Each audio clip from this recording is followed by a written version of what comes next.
నాకు తెలిసి ఇందులో అసలు కులాల తాలూకు గొడవలు అయితే ఒకటి వీళ్ళ ల్యాక్ ఆఫ్ ప్రిపరేషన్ అనిపిస్తుంది. అంటే అన్ని జిల్లాలకి పెట్టినప్పుడు అది మెంటల్గా అది అయిపోయింది కొత్తగా తీసుకొచ్చేటప్పటికి. అంతేకాని నాకు తెలిసి అది అంబేద్కర్ గారి మీద గౌరవం లేకపోవడం కాదు. ఈ దేశంలో ఎవరైనా సరే అంబేద్కర్ గారిని గౌరవించిన వ్యక్తులు ఎవరు ఉంటారు, అర్థం చేసుకున్న వ్యక్తులు ఎవరు ఉంటారు. అందుకని ఇష్యూ అది కాదు. వీళ్ళు తీసుకొచ్చిన విధానం అంటే కావాలని ఒక సమాజం తాలూకు ఆ శాంక్టిటీని చెడగొట్టడం నాకు అది అనిపించింది. ఎందుకంటే నిజంగా చేయాలి అంటే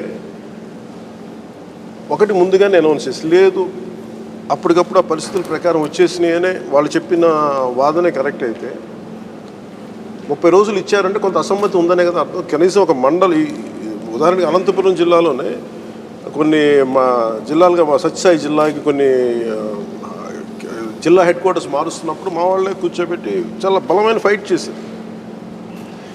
మా కేంద్రం ఇదే ఉండాలి, ఇది ఉండకూడదు ఇట్లా చెప్పి చాలా ప్రతి చోట ఇదే గొడవ ఉండేది. సో బేసిక్గా జిల్లాల విభజనలోనే పరస్పర విరుద్ధమైన అభిప్రాయాలు ఉంటాయి. ఇలాంటి పరిస్థితి ఒకటి ఉంది, ఇది కొంచెం సెన్సిటివ్ అని అనుకున్నప్పుడు ఖచ్చితంగా వీళ్ళు పోలీసుని ప్రిపేర్ చేస్తున్నాల్సింది. నాకు కొంతకాలం వరకు తెలీదు అంటే ఇది పేరు పెట్టినప్పుడు అన్ని జిల్లాల్లో పేర్లు ఎలా మారుస్తారు, ఇది మారుస్తారు అంతే. అంతమించి నేను పెద్ద దాని మీద దృష్టి పెట్టలేదు. నేను కనీసం ఫోన్ చేసి ఎవరిని అడగలేదు. ఒక యాక్సెప్టెడ్ నామ్ లాగా నేను ఉండిపోయాను. కానీ దీనికి కొంత గొడవ జరుగుతుంది, దేనికి గొడవ జరుగుతుందని అడిగాను ఫస్ట్. సో ఇట్లా కొంతమంది వ్యతిరేకత ఉన్నారు వైసీపీ నుంచే చెప్పారు ఫస్ట్. అది నాకు ఒకసారికి నేను వదిలేశాను. మధ్యలో ఎక్కడో ఒకరోజు చూచాగా ఉన్నాను, మళ్ళీ అయితే 3వ రోజు అయిపోయేటప్పటికి అది ఇక్కడికి వచ్చేసింది. జస్ట్ ఒక 2-3 డేస్లో పెరిగిపోయింది. సో నాకు ఇది అంటే నాకేమనిపిస్తుంది, ఇలాంటి చేసుకుంటున్నప్పుడు కొంత హీట్ ఉందనేది ప్రతి ఒక్కరికి కొంత తెలుసు. అది ఎంత అనేది గవర్నమెంట్కి తెలిసినంత బాగా వాళ్ళ దగ్గర నిఘా విభాగాలు ఉన్నాయి, ఇంటెలిజెన్స్ ఉంది. ఇంకా ఒక స్థాయిలో చెప్పాలంటే ఈ మధ్య నేను వింటుంది నా దృష్టికి వచ్చింది, కేంద్ర నిఘా విభాగం కూడా ముందుగానే హెచ్చరించింది. ఇంకా చెప్పాలంటే వాళ్ళు చెప్పటం వినటం నా దృష్టికి వచ్చిన విషయం చెప్తున్నాను. అది ఒక కొద్ది రోజుల ముందే హెచ్చరించారు, ఇట్లాగా కొంచెం పరిస్థితి ఉద్రిక్తగా ఉంటుంది అంటే. మరి దాన్ని వీళ్ళు ఎందుకు నోటీస్ చేయలేదు అనేది దాని సారాంశం. పోనీ గొడవ ఇవన్నీ జరుగుతున్నప్పుడు నిజంగా అది ఎందుకంటే నేను సింపుల్గా లాస్ట్ టైం కూడా మేము కాకినాడలో కూడా ఇదే వైసీపీ ఎమ్మెల్యే ఎవరో నన్ను ఏదో అన్నాడని చెప్తే గొడవ అయినప్పుడు ఎంటైర్ జిల్లా 144 సెక్షన్ పెట్టారు. అంటే ఎక్కడ చూసినా ఒక మిలిటరీ చూస్తే నేను అనుకునేది ఇప్పుడు కాశ్మీర్లో చూసినట్టు గుర్తు, కానీ లేదంటే హెవీ నక్సల్ మనకి అరకులో చూశాను, కానీ అలాంటి ప్రెసెన్స్ నేను ఎప్పుడు ఇక్కడ చూడాల. ఇది మన కాకినాడ ఎస్పెషల్ తూర్పుగోదావరి. అంటే అలాంటిది ఇంత పెద్ద ఇష్యూ జరుగుతుంది, దీని మీద గొడవలు అవుతున్నాయి, ఇలాగా సామాజిక మాధ్యమాల్లో ఇలాగా పరస్పరం ఇట్లా గొడవలు అవుతున్నాయని అనుకున్నప్పుడు దీనిని వాళ్ళు కావాలనే ఉద్దేశపూర్వకంగానే చేశారని అనిపించింది. అంటే ఇంత ఇండికేషన్స్ ఉన్నప్పుడు తర్వాత అయిపోయిన తర్వాత కూడా ఈ రోజుకి మాట్లాడకపోవడం అది మరింత బలం ఇస్తుంది.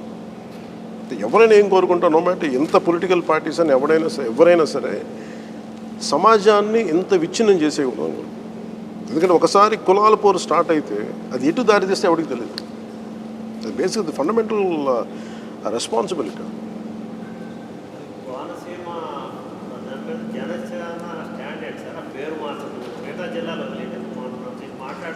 సార్ అది పేరు మార్చడం ఎవరికి అభ్యంతరాలు ఉంటాయండి? అసలు అది ఇష్యూ అయితే మేము ఎప్పుడు చెప్పేసేవాళ్ళం కదా. అసలు దాని మీద అసలు జనసేనకి అసలు ఏ ఇష్యూ లేదు. ఇప్పుడు కూడా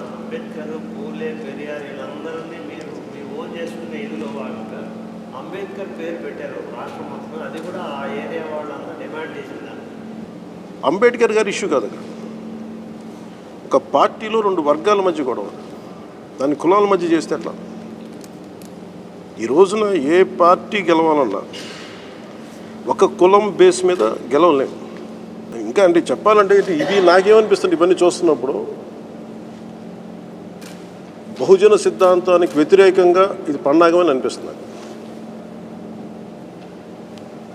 బయట వాళ్ళు చేస్తే అర్థం, వాళ్ళ పార్టీలోనే ఉండేవాళ్ళే వాళ్ళు వ్యతిరేకం పెట్టారంటే అది ఇంటర్నల్ అండర్స్టాండింగ్, అది నాకు తెలియదు. ఇవన్నీ పోనీ చట్టపరంగా తీసుకోవాల్సిన ప్రివెంటివ్ మెషర్స్ తీసుకున్నా ఆ తర్వాత ఈ రోజుకు కూడా ఒక డీజీపీ స్థాయి అధికారి వెళ్ళి, లేదంటే ఒక ముఖ్యమంత్రి స్థాయి నోటి నుంచి ఈ రోజు వరకు మాట రాకపోవడం, ఇవన్నీ ఏంటంటే గొడవ పెరగాలని కోరుకుంటున్నాను. ఇది ఇంటెన్షనల్గా చేసింది సార్. అంటే నాకేమనిపిస్తుంది, ఎందుకు ఇంటెన్షనల్గా అన్నా, నిజంగా గొడవలు జరుగుతున్నాయి. మీ స్వయాన మీ క్యాబినెట్ మంత్రి స్థాయి గృహాన్ని దహనం చేస్తున్నారని మీరు వెళ్ళి కూర్చోవాలి కదా. మీరు వెళ్ళి కూర్చొని ఇంతమంది పెద్ద ఒక చిన్న బస్సు ఈ టైంలో బస్సు యాత్రలు చేస్తారా? అంటే కోనసీమ తగలబడుతున్నప్పుడు మీరు బస్సు యాత్రలు ఎలా చేస్తారు? ముందు అక్కడ ఒక ఇల్లు తగలబడిపోతున్నప్పుడు మీరు బస్సు యాత్రలు చేస్తారని ప్లెజెంట్గా, ఎమర్జెన్సీ కదా, దాన్ని అడ్రస్ చేయొద్దు దాన్ని. అంటే ఇవన్నీ ఏం చేస్తున్నాయి sir, deliberate attempt to increase it. YCP ఈరోజు బీసీలని వర్గశత్రుగా ప్రకటించింది, కాపుల్ని వర్గశత్రుగా ప్రకటించింది, కమ్మవారిని వర్గశత్రుగా ప్రకటించింది. ఇంకెవరిని ప్రకటిస్తే చూడాలి భవిష్యత్తులో. అలాగే మత్స్యకారులను వర్గశత్రుగా ప్రకటించింది జీవో 215. అంటే వీళ్ళందరినీ వర్గశత్రువు ప్రకటించు, కొన్ని రోజులు వీళ్ళు ఒక్కళ్ళే మిగులుతారు, వాళ్ళే వర్గశత్రువు ప్రకటించుకోవాలి, వాళ్ళ మినిస్టర్లు అందరూ కలిపి. మన 2019 ఎలక్షన్స్లో ఒక్క కులం వేస్తేనే వైసీపీ వచ్చేసింది. కోనసీమలో కానీ కాపులు వేయలేదా, సెట్టిబల్జీలు వేయలేదా, మిగతా అన్ని వర్గాలు వేయలేదా, బ్రాహ్మణ సమాజం వేయలేదా, కమ్మవారు వాళ్ళకి చేయలేదా?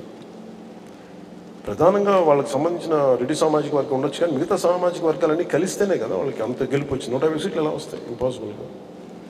మరి గెలిచిన తర్వాత మేము విడగొట్టేస్తామంటే అది చాలా ఈజీగా అర్థం చేసుకుంటారు ప్రజలు. అంటే ఆ రోజున విడిపోయినప్పుడు అన్ని కులాలు ప్రధానంగా విత్ పర్సంటేజ్లు the degree of variance majority వెళ్ళారు.